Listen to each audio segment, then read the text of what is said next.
Pourquoi tant de personnes comprennent les lois de l'esprit mais n'arrivent pas à les vivre durablement?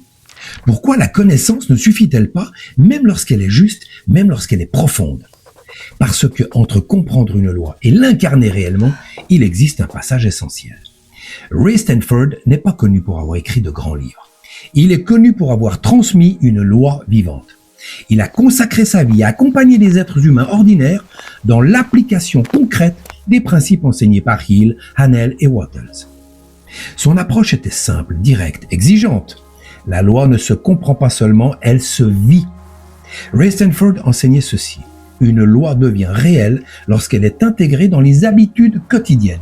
Ce n'est pas une révélation soudaine qui transforme une vie, c'est une pratique constante, guidée, répétée, incarnée.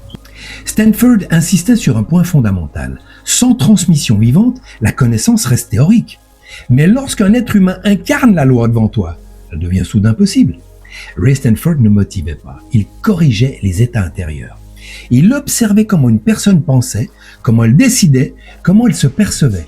Puis, il ajustait le point clé, l'identité intérieure depuis laquelle la personne agissait. Car la loi ne répond pas aux mots, elle répond à l'état intérieur stabilisé. Une loi transmise devient une loi vécue lorsqu'elle est pratiquée chaque jour dans les choses simples. Wallace Wattles nous a enseigné la clé centrale. Créer sans lutter, s'aligner, puis agir. Ray Stanford ajoute un principe simple à cette vérité. La loi devient réelle quand elle est transmise, pratiquée et vécue au quotidien. Comprendre une loi est une chose, la vivre en est une autre. Et si la transformation ne venait pas d'un nouveau savoir, mais d'un changement d'identité guidé? Dans la prochaine vidéo, tu découvriras l'homme qui a reçu cette transmission directe et qui l'a portée au monde entier. À mercredi prochain.